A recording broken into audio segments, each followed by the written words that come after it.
Baik teman-teman, sebelumnya Assalamualaikum warahmatullahi wabarakatuh. Pada kesempatan kali ini saya akan membahas materi tentang biomekanika olahraga. Nah, sebelum kita masuk materi, perkenankan saya untuk perkenalan terlebih dahulu. Baik, nama saya adalah Lutfian Fajar Saputra dengan NIM D04180337, kelas Penjas 5B Universitas Tunas Pembangunan Surakarta, dan mata kuliah Biomekanika Olahraga dengan dosen pengampu Ibu Karlina Dwijayanti, Sarjana Pendidikan dan Magister Olahraga. Oke, langsung saja kita masuk ke materi. Untuk yang pertama adalah pengertian biomekanika olahraga. Kata biomekanika itu berasal dari bahasa Yunani kuno yang berarti bios, yang artinya adalah hidup, dan mekanik, yang artinya adalah mekanika, untuk merujuk pada studi tentang prinsip-prinsip mekanis organisme hidup, khususnya gerakan dan struktur. Lalu dapat kita simpulkan bahwa biomekanika olahraga adalah ilmu yang menerapkan prinsip-prinsip mekanika terhadap struktur tubuh manusia pada saat melakukan olahraga. Tentu yang pertama adalah untuk mengetahui konsep ilmiah dasar yang diaplikasikan dalam bentuk gerakan manusia. Untuk yang kedua adalah untuk memahami suatu bentuk atau model gerak dasar dalam olahraga sehingga mampu mengembangkannya dengan baik.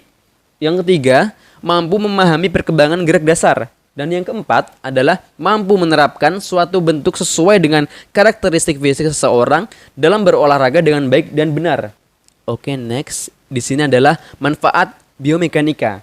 Yang pertama adalah kecepatan gerakan meningkat, seperti contoh berlari, berenang, dan lain-lain. Nah, jika kita dalam berolahraga menerapkan biomekanika olahraga dengan baik dan benar, nah pasti kecepatan gerakan kita akan meningkat. Yang kedua, ini adalah lebih banyak kekuatan. Ini seperti melompat, memukul, mengangkat, dan lain-lain. Nah, ini sama halnya dengan nomor satu. Jika kita menerapkan biomekanika dengan baik dalam olahraga kita, pasti kekuatan kita akan bertambah. Untuk yang ketiga adalah membantu menghilangkan ketidakseimbangan otot. Untuk yang nomor 4, mengurangi keausan pada sendi dan ligamen. Dan yang nomor 5, peningkatan bentuk dan teknik khusus olahraga. Oke, kita next. Di sini ada kinematika gerak. Kinematika gerak yaitu yang membahas tentang gerak benda itu sendiri berkaitan dengan masalah ruang dan waktu, tanpa melihat apa penyebab bergeraknya benda tersebut.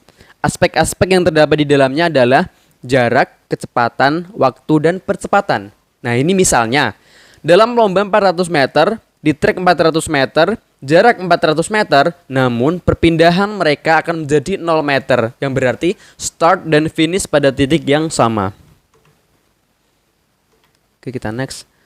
Kecepatan menggambarkan tingkat di mana tubuh bergerak dari satu lokasi ke lokasi yang lain. Rata-rata kecepatan dari tubuh diperoleh dengan membagi jarak dengan waktu yang dibutuhkan, dan kecepatan rata-rata diperoleh dengan membagi perpindahan dengan waktu yang dibutuhkan. Di sini, misalnya seorang perenang dalam lomba 50 meter di kolam yang panjangnya 25 meter yang menyelesaikan balapan di 71 detik sampai jarak 50 meter dan pemindahan 0 meter. Di sini dapat diartikan perenang adalah kembali ke tempat yang mereka mulai, sehingga kecepatannya adalah 50/71 sama dengan 0,70 meter per second, dan kecepatannya adalah 0/71 sama dengan 0 meter per second. Oke, kita next. Di sini ada rumusnya ya.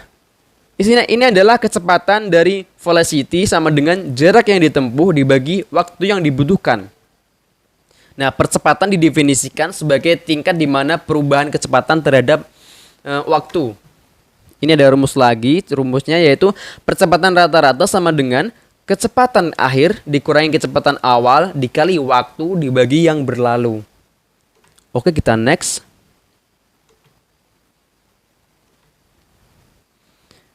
Di sini adalah jarak dan kecepatan dapat digambarkan dalam hal besarnya atau jumlah dan dikenal sebagai skalar.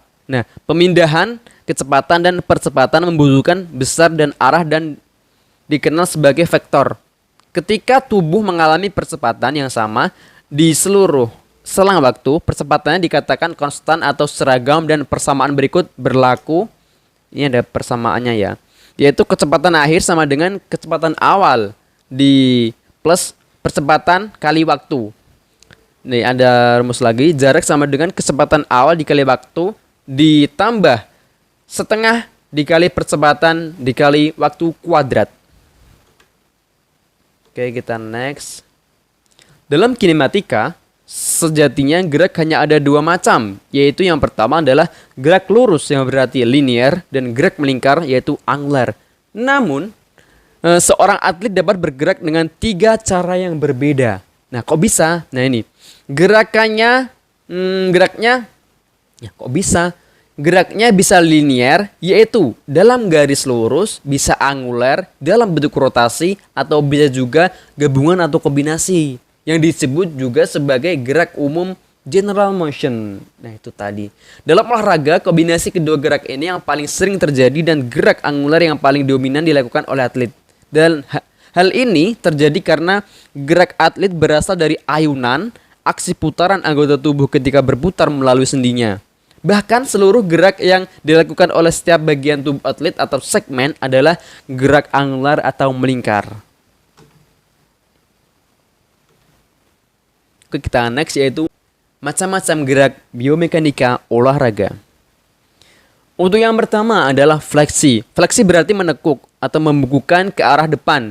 Bila lutut ditekuk dikatakan juga fleksi. Nah, kalau kaki melakukan fleksi plantar berarti menekuk ke arah pelantar atau telapak kaki atau dampal kaki ya, untuk menjauhi tulang kering. Sebaliknya, fleksi dorsal berarti kaki menekuk ke arah punggung jadi mendekati tulang kering. Kadang-kadang agar lebih mudah menyebutnya itu bisa diartikan tidak berdasarkan sikap anatomis diberi istilah lain.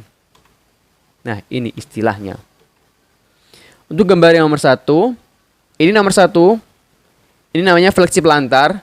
Lalu yang nomor 2 adalah fleksi dorsal.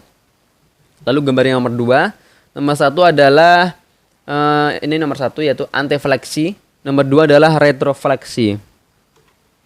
Oke, kita next. Gerak yang terjadi pada sumbu frontal bila bergerak ke arah depan atau ventral disebut antefleksi. Bila ke arah belakang atau dorsal disebut retrofleksi. Nah, bila sendi itu kemungkinan bergeraknya hanya satu, atau misalnya pada gerakan mengangguk disebut fleksi saja. Pada siku disebut antefleksi. Pada lutut disebut retrofleksi. Dan gerakan sebaliknya disebut ekstensi. Sebagai kata sehari-hari disebut membengkokkan dan gerakan sebaliknya disebut meluruskan. Oke, ini ada gambar contohnya. Gambar nomor 3. Ini adalah gerakannya itu fleksi lengan, bidangnya sigital, sumbunya frontal. Yang gambar nomor 4, ini nomor 4. Gerakannya adalah fleksi tungkai, bidangnya sigital, sumbunya frontal.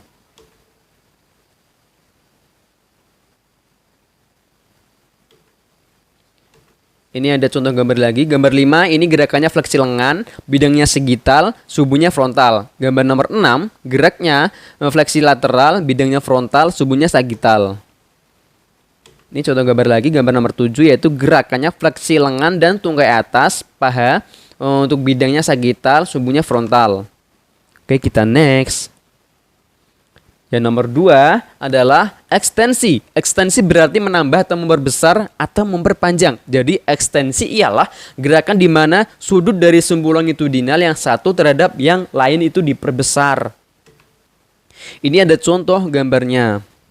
Gambar 8. Ini nomor 1 adalah fleksi, nomor 2 adalah hiperfleksi, nomor 3 ekstensi, dan nomor 4 adalah hiperekstensi. Gerakan pada hiperekstensi dari lengan dan fleksi dorsal dari kaki jari. Ini contoh gambarnya. Nih. Oke, kita next.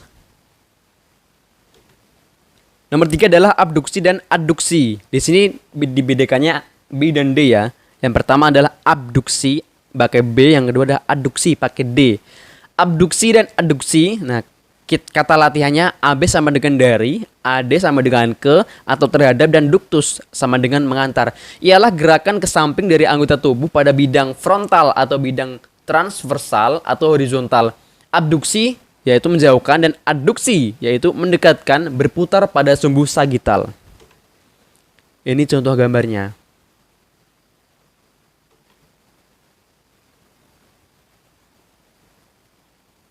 Nah, nomor 4 adalah abduksi. Abduksi adalah gerakan ke samping yang menjauhkan diri dari bidang median. Abduksi pada jari-jari berarti jari-jarinya itu terbuka dan saling menjauhkan diri dari jari tengah. Dan adduksi ialah gerakan yang berlawanan dengan abduksi. Jadi anggota badan mendekatkan diri ke tengah. Gerakan anggota tubuh yang terjadi pada bidang transversal disebut abduksi horizontal dan adduksi horizontal dan berputar pada sumbu longitudinal. Ini ada contoh gambarnya. Ini untuk yang A dan ini untuk yang B. Yang A itu abduksi pakai B, yang B ini adduksi pakai B. Ini ada contoh gambar lagi, gambar 10, itu gerakannya abduksi horizontal lengan, bidangnya transversal, sumbunya longitudinal. Gambar nomor 11, gerakannya adduksi horizontal lengan. Gambar nomor 11, gerakannya adduksi horizontal. Gambar nomor 11, gerakannya adduksi horizontal lengan, bidangnya transversal dan sumbunya longitudinal. Selanjutnya, gerakan tangan dan jari-jari diberi nama menurut sumbu yang memanjang dari lengan dan tangan. Di sini yang pertama ada abduksi radial dan adduksi radial. Untuk yang kedua adalah abduksi ulnair dan adduksi ulnair. Oke, kita next. Gerakan ini dapat juga disebut deviasi radial dan deviasi ulnair. Demikian juga hanya dengan abduksi dari kelingking atau membuka jari kelingking. Ini ada gambarnya. Contoh gambarnya ya. Lalu nomor 6 adalah rotasi. Dari posisi dan sikap anatomis, gerakan rotasi terjadi pada bidang transversal dan pada sumbu longitudinal. Rotasi ke dalam terjadi bila permukaan anterior dari tulang atau segmen berputar ke dalam atau rotasi medial. Sebaliknya, rotasi keluar atau ke samping terjadi bila mana permukaan anterior berputar keluar. Oke, kita next. Rotasi medial disebut juga pronasi, sedangkan rotasi lateral disebut supinasi. Di sini ada contoh gambarnya. Untuk gambar nomor 13, ini rotasi pada sumbu longitudinal. Nah, ini untuk gambar nomor 14, rotasi A dan supinasi B pada lengan bawah. Contoh gambar lagi, ini adalah eksorotasi dan laterorotasi. Umumnya, rotasi ialah gerakan memutar pada sumbu longitudinal atau memanjang. Eksorotasi berarti berputar keluar, sedangkan endorotasi adalah gerakannya sebaliknya dengan eksorotasi. Ini ada contoh gambarnya. Gambar nomor 16 yang A itu yang ini, rotasi badan ke kanan. Untuk yang B adalah eksorotasi atau laterorotasi tungkai. Istilah pronasi adalah sama dengan rotasi medial atau mediorotasi atau endorotasi, dan supinasi adalah sama dengan rotasi lateral atau laterorotasi atau eksorotasi. Pada skapula, eksorotasi berarti angulus inferior, menjauhkan diri dari ruas tulang belakang. Gerakan ini dapat juga disebut rotasi lateral atau ke samping. Endorotasi adalah gerakan sebaliknya dari eksorotasi dan dapat juga disebut dengan rotasi medial.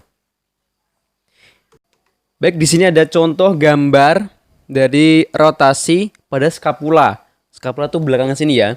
Nah, ini yang A adalah angulus inferior, yang satu eksorotasi, dan yang dua adalah endorotasi. Oke, kita next.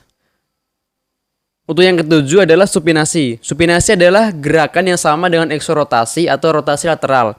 Nomor 8 itu pronasi. Pronasi ialah lawan dari supinasi. Pronasi sama dengan endorotasi atau rotasi medial. Untuk yang nomor 9 itu inversi. Invers adalah gerakan dari kaki di mana sisi bagian dalam dari kaki terangkat dan telapak kaki mengarah ke dalam. Ini yang nomor 10 adalah eversi. Eversi adalah lawan dari invers. Ini adalah contoh gambarnya. Untuk yang A supinasi, untuk yang B adalah pronasi. untuk gambar 19, yang A inverse, yang B eversi. Kita next. Nah, di sini ada sirkumduksi. Sirkumduksi ialah gerakan bagian tubuh yang melukiskan sebuah kerucut. Puncak dari kerucut adalah sendinya dan bidang dasar, dan kerucut dilukiskan oleh ujung bagian tubuh yang bergerak. Sebenarnya, sirkumduksi ialah kombinasi dari fleksi, abduksi, ekstensi, aduksi, dan rotasi. Nah, di sini ada contoh gambarnya. Nih, contoh gambarnya. Oke, kita next. Kita akan membahas tentang hubungan gerak dengan rumus. Nah, nomor 1. Hukum 1 Newton berbunyi, sebuah benda yang diam akan tetap diam, dan yang bergerak lurus beraturan akan tetap bergerak lurus beraturan selama tidak ada resultan gaya yang bekerja padanya, atau sebaliknya. Hukum pertama Newton menyatakan keadaan keseimbangan sebuah partikel, yaitu sebagai prasyarat sebuah partikel berada dalam keadaan keseimbangan, yaitu sebuah partikel dikatakan seimbang bila sigma F sama dengan 0. Nah, jika resultan gaya bekerja pada suatu benda adalah 0, berarti ada dua kemungkinan yang dialami benda tersebut, yaitu nomor 1, benda diam, V sama dengan 0 m per s atau meter per second. Nomor 2 adalah benda bergerak lurus beraturan, V sama dengan konstan. Oke, kita next. Nomor 2, hukum 2 Newton tentang gerak menyatakan bahwa percepatan yang diberikan oleh resultan gaya yang bekerja pada suatu benda adalah sebanding dengan resultan gaya serta berbanding terbalik dengan massa benda. Hukum 2 Newton secara matematis dapat dituliskan dalam bentuk persamaan sebagai berikut. Nah, ini adalah sigma F sama dengan M per A, di mana di sini ada keterangan sigma F sama dengan resultan gaya. Ini lambangnya Newton. Lalu M itu massa benda kilogram, lalu A-nya itu percepatan benda meter per second kuadrat. Oke, kita next lagi. Nomor 3, hukum Newton ketiga tentang gerak mengatakan bahwa jika benda pertama mengerjakan gaya pada benda kedua, maka benda kedua akan mengerjakan gaya pada benda pertama yang besarnya sama dan arahnya berlawanan. Di sini dikatakan hukum 3 Newton menyatakan bahwa jika suatu gaya atau aksi diberikan pada suatu benda, maka benda tersebut akan memberikan gaya atau reaksi yang sama besar dan berlawanan arah dengan gaya yang diberikan. Hukum 3 Newton secara matematis dapat dituliskan dalam bentuk persamaan sebagai berikut. Fraksi sama dengan min fraksi. Nah, itu tadi materi dari saya. Nah, di sini ada daftar pustakanya. Jika ada kekurangan, saya mohon maaf. Semoga bermanfaat. Terima kasih atas perhatiannya. Wassalamualaikum warahmatullahi wabarakatuh.